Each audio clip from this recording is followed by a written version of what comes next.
বিসমিল্লাহির রহমানির রহিম। মাননীয় স্পিকার, বাংলাদেশ জাতীয় দল বিএনপি প্রতিষ্ঠিত হওয়ার পর এই প্রথম এই ব্রাহ্মণবাড়িয়া ১ নাসিরনগর আসনটি, এই নাসিরনগরের মানুষ এবার মাননীয় প্রধানমন্ত্রীকে উপহার দিয়েছেন। আমার এই আসনটি হাওর এবং নদী বেষ্টিত এলাকা। এখানে রাস্তাঘাটের অবস্থা খুবই খারাপ, শিক্ষা প্রতিষ্ঠানের অবস্থা খারাপ, হাসপাতালের অবস্থা খারাপ। আমার এখানে একটি রাস্তা আছে নাসিরনগর মাধবপুর রাস্তা, যে রাস্তাটি বৃহত্তর সিলেটের প্রবেশদ্বার হিসেবে পরিচিত। এখান থেকে আমার উপজেলা সদরে আমার জনগণ কোনোভাবেই গাড়িতে করে যেতে পারে না, রাস্তা খানাখন্দে ভর্তি। অতি দ্রুত এই রাস্তাটি সংস্কার করা প্রয়োজন।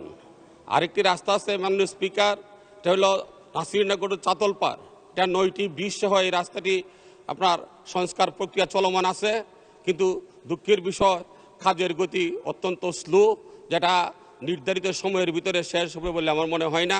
এই জন্য মাননীয় যোগাযোগ মন্ত্রীর দৃষ্টি আকর্ষণ করছি যেন অতি দ্রুত এই রাস্তাটি বাস্তবায়নের ব্যবস্থা করে দেন। আরেকটি রাস্তা মাননীয় স্পিকার, সেটা হলো আমার নাসিরনগর থেকে দরমণ্ডল ইউনিয়ন, যেটি হয় মাধবপুর উপজেলার সাতিয়ান বাজার অথবা লাখাইর উপজেলার হবিগঞ্জের লাখাইর উপজেলার মুরাকুড়ি গ্রাম দিয়ে যেতে হয়।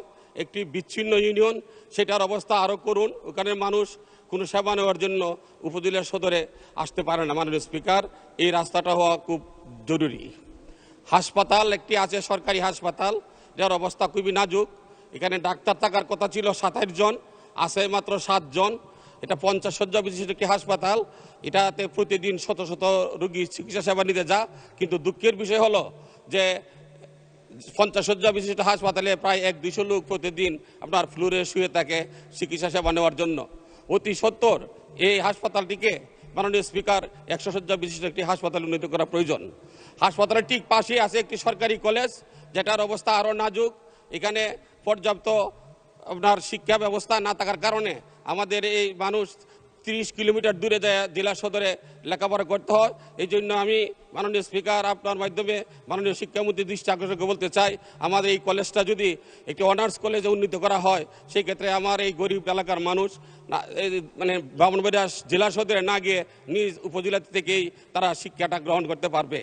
আর একটি পশু হাসপাতাল আছে মাননীয় স্পিকার, এই পশু হাসপাতালে ডাক্তার থাকার কথা ছিল 10 জন, কিন্তু গতকালকে আমি সেখানে গিয়েছিলাম, সেটা গিয়ে দিকে মাত্র 2 জন লোক আছে। কোনো রকম এটা দুকিয়ে চলছে। মাননীয় স্পিকার, এখানে পশু মন্ত্রণালয়ের মাননীয় মন্ত্রীর দৃষ্টি আকর্ষণ করে বলছি যেন আমার এখানে অনতি বিলম্বে এই ডাক্তার দিয়ে মানুষের গবাদি পশুর চিকিৎসা করার ব্যবস্থা করে দেওয়া।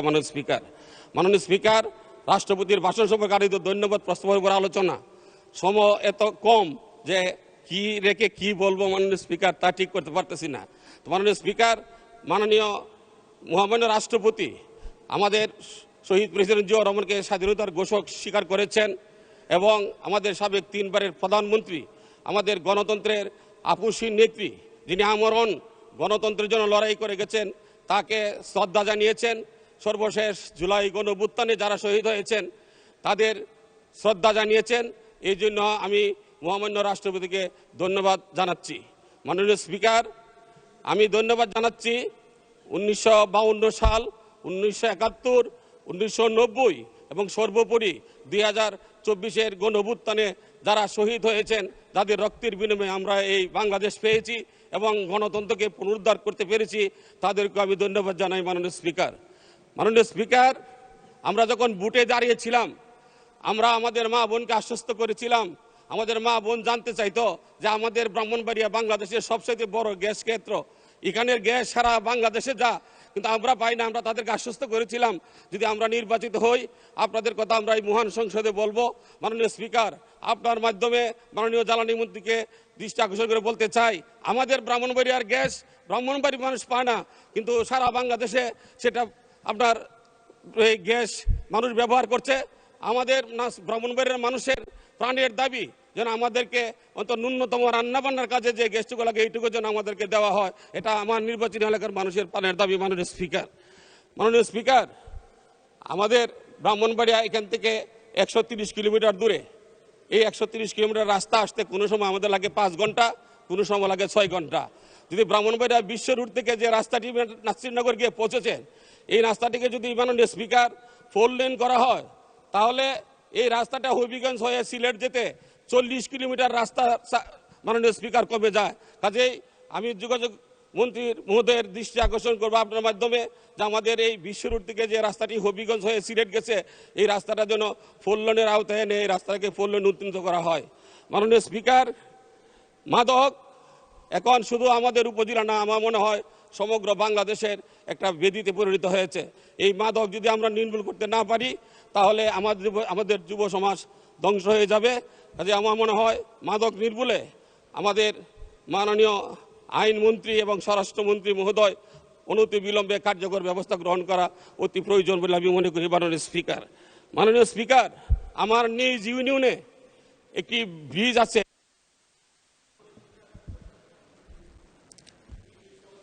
দুই মিনিট। আচ্ছা, ঠিক আছে, 2 মিনিট।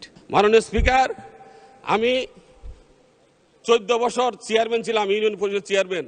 আমার নিজ ইউনিয়নে গত কয়েক বছর আগে বন্যার স্রোতে একটি ব্রিজ ভেঙে গেছে, যার নাম হয়ে গেছে এখন ভাঙ্গা ব্রিজ। এই ভাঙ্গা ব্রিজ আর জোড়া লাগে না মাননীয় স্পিকার। সরকারের পর সরকার যায়, কিন্তু ব্রিজটা আর জোড়া লাগে না। আমি মাননীয় স্পিকার, যেহেতু এই প্রথম এই নাসিরনগর উপজেলা থেকে আপনাদেরকে এই বিএনপির সিটটা উপহার দিয়েছি, আমার প্রাণের দাবি আমার এই ইউনিয়নের ভাঙ্গা বৃষ্টি যেন অতি বিলম্বে এটা যেন ভালো হয়ে যায়। মাননীয় স্পিকার, আপনার মাধ্যমে মাননীয় যোগাযোগ মন্ত্রী দৃষ্টি আকর্ষণ করছি, তাহলে আমাদের এই কুন্ডা হয়ে গোকর্ণ হয়ে পূর্বভাগে হরিপুর পর্যন্ত 4টি ইউনিয়নের মানুষ ভালোভাবে যোগাযোগ করতে পারবে। যারা স্কুল কলেজের ছাত্রছাত্রী আছে তারা সুন্দর করে স্কুলে আসা যাওয়া করতে পারবে, নতুবা আমরা এই নৌকা দিয়ে ঝড় বৃষ্টির কবলে পরে এই জায়গাটা পার হতে হয়। মাননীয় স্পিকার, এটার জন্য আমি মাননীয় যোগাযোগ মন্ত্রীর দৃষ্টি আকর্ষণ করছি। মাননীয় স্পিকার, আমরা নাসিরনগর কুন্ডা মহিষবের রুট একটি আছে, যেটি চলমান আছে, নির্মাণাধীন। এটা যেন অনতি বিলম্বে এটা কাজটা নির্ধারিত সময়ের ভিতরে শেষ হয়, সেটার জন্য আমরা অনুরোধ জানাচ্ছি। সবচাইতে মেঘনা নদীর পারে আমার একটা ইউনিয়ন আছে, সেটা হলো গোয়ালনগর ইউনিয়ন। এটা 8 মাসের রাস্তা, আপনার শুকনা সিজনে 8 মাস চলাফেরা করা যায়। এটার জন্য সাবমার্সিবল রুটের প্রয়োজন, আর বর্ষাকালে এটা তলিয়ে যায়।